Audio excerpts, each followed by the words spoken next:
pas? Ou pas? Parce qu'un chat peut ronronner ou pas. Oui, On va en parler, Pascal. Absolument. Alors, les chats font partie des animaux préférés des Français, évidemment. Ils sont très nombreux. C'est les plus nombreux. C'est les plus nombreux. les Plus nombreux que les chiens, Bien sûr, oui, d'ailleurs. largement. Mais pourquoi les chats ronronnent-ils? Quand ils ronronnent, parce que tous les chats ne ronronnent pas, puisque le ronronnement, c'est un comportement qui s'acquiert entre le 2e et le 10e jour qui suit la naissance du chaton. Donc si la maman ne ronronne pas parce qu'elle ne l'a pas appris, eh bien il est probable que les chatons ne le feront pas. Ils le font par mimétisme, en fait? C'est ce que vous êtes en Absolument, train de nous c'est un dire? apprentissage, c'est du mimétisme. Ah oui. Absolument. Ah oui. Mais oui. Et C'est puis, curieux. mais on voit quelques cas de chats qui apprennent à le faire postérieurement, adultes, parce que soit ils sont peut-être avec d'autres chats avec qui ils s'entendent, soit parce que le maître est un excellent papa. C'est ça, quand on les chouchoute, ils se mettent à ronronner. Mais d'ailleurs, comment ça fonctionne, le ronronnement d'un chat? Parce que quand ils viennent se lever sur nos genoux, quand ils viennent se faire des 8 comme ça entre nos jambes, on ne sait pas d'où vient ce ronronnement. Alors, on ne sait pas très bien comment ça fonctionne. Ah bon? On sait que le chat est capable d'initier le ronronnement, mais il n'est pas capable de contrôler ce système-là. Alors, on a plusieurs hypothèses. D'abord, on penserait que ce serait peut-être des fausses cordes vocales à côté des vraies. Est-ce que ce serait une vibration du voile du palais? On pense aussi que ça peut être des turbulences dans le flux sanguin qui est répercuté par la trachée via les sinus. Ça ferait un écho. Un écho. C'est ça l'idée. Mais alors, On ne sait pas, vraiment, on ne sait non, pas. mais l'hypothèse la plus probable, c'est un mouvement respiratoire du chat qui produit au niveau de la glotte et qui est activé par les muscles du larynx. Parce que moi, si vous me demandez de ronronner, par exemple, je sais faire, vous voyez. Oui, absolument. Je vais pas le faire, évidemment. Ça serait Mais- dommage. Hein, Ah non, de bah nous non, priver de vraiment. ça, Non, non, Christophe. bah non, non, parce que pour ronronner, vous voyez, il faut être. Je vais pas me mettre en boule, par exemple. Ça fonctionne pas. Pourquoi le chat ronronne, d'ailleurs? Parce que quand il ronronne, on a vraiment l'impression qu'il est dans une espèce de plénitude. Alors, il va ronronner pour 2 raisons principales. La première raison, moyen de communication. Lorsque vous caressez votre chat, il ronronne, satisfaction. Mais lorsque le chat veut que vous le caressiez, il arrive près de vous, il se frotte à vos jambes, il ronronne, il vous met donc dans la situation d'accepter de le caresser. C'est de la communication. Mais le chat Il ronronne demande, aussi. il réclame. Ouais, il exige peut-être bien un petit Il peu. exige même, c'est parce ça. que je pense On que vit chez son chat. mais il vous met dans de bonnes dispositions. Il se débrouille pour que vous acceptiez sa demande, de toute façon. Hein. Mais aussi, le chat ronronne lorsqu'il éprouve une émotion, une douleur, qu'il est malade ou qu'il y a une anxiété. Parce que lorsque le chat ronronne, il produit des hormones apaisantes qui vont lui permettre d'adoucir la douleur. Bon, il faut bien avouer aussi que lorsqu'on a un chat près de nous qui ronronne et qu'on passe la main dans ses poils, c'est très apaisant aussi pour l'humain. Et d'ailleurs, il y a des études qui montrent que c'est un déstressant formidable. Absolument. Hein, ça fonctionne comme ça. Docteur Fabien Lassurguerre, vous avez des animaux à la maison ou pas? Oui, Vous avez quoi? un chien et un chat. Ils s'entendent bien ou pas?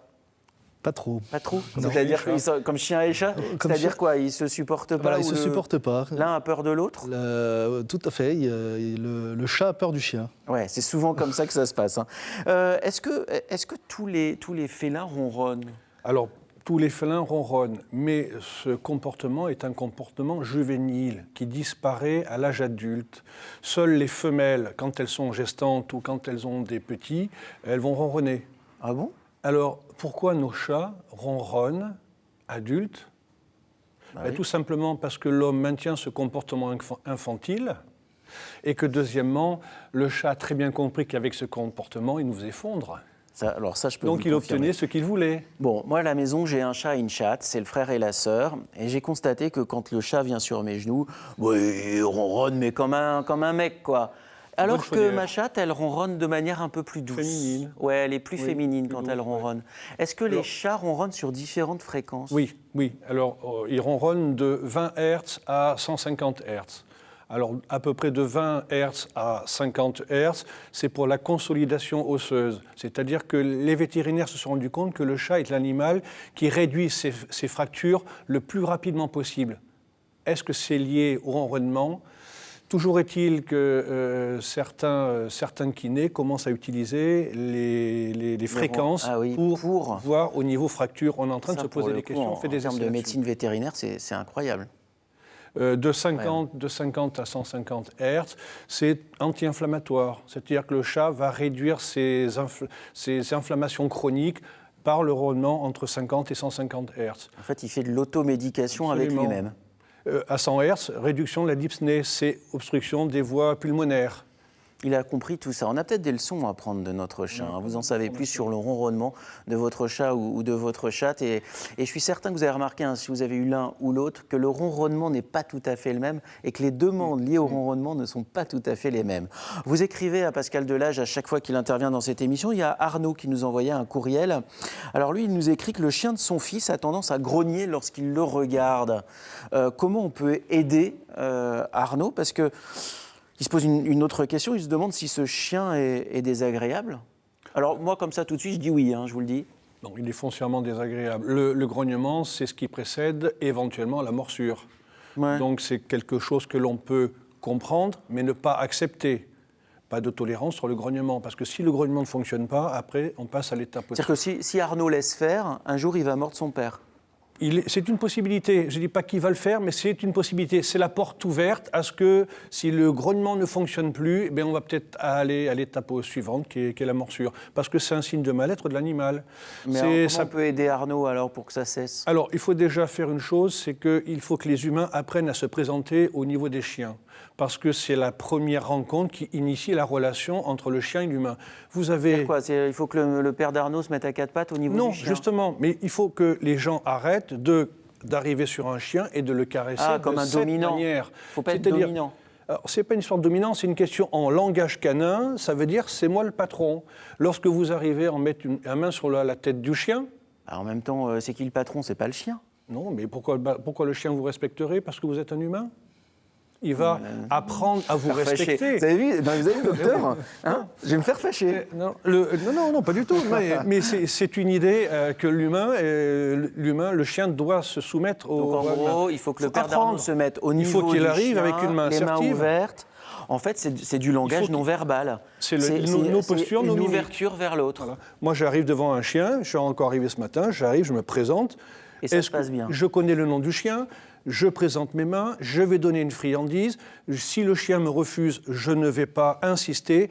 Comme je ne l'agresse pas, comme je le respecte, c'est pour ça que le chien, il vient me voir. Et le chien, ce matin, au bout de 10 minutes, il est venu sur mes genoux. Comprenez ? Et si j'étais arrivé alors qu'il m'aboyait dessus à m'imposer, je m'invite chez lui, il faut que je me fasse accepter. Donc le père d'Arnaud, il le fait. Il appelle le chien, il donne des friandises au chien, il n'essaie pas d'avoir un contact avec lui, et il attend que le chien initie le contact. Docteur Lassurguère, il est bien dressé, votre chien. J'espère, oui. Il grogne pas quand vos alliés arrivent à la maison, tout ça. Non. Bon, il aime pas votre chat. Mais ça, à la limite, c'est ancestral. Il aime pas.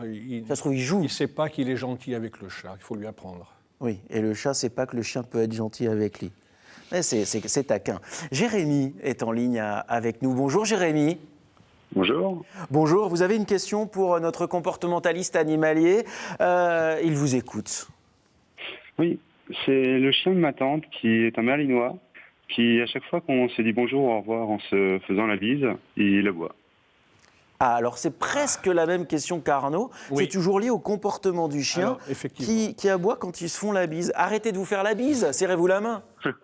Non, il est possible que ce soit lié à une ressource. La tante est la ressource du malinois. Le malinois est un chien de berger, très proche de son propriétaire. Une ressource qu'on comprend La ressource, c'est alimentaire, spatiale, relationnelle ou sexuelle.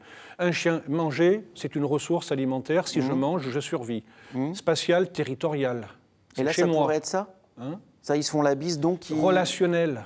La tante, c'est la propriété intrinsèque, entre guillemets, du chien. Si un chien, il est mal familiarisé, il va mal accepter ce comportement. Il est jaloux de Jérémy, par exemple? Alors la jalousie est un sentiment secondaire. On est en train de travailler là-dessus. On commence à se dire que le chien pourrait éprouver de la jalousie.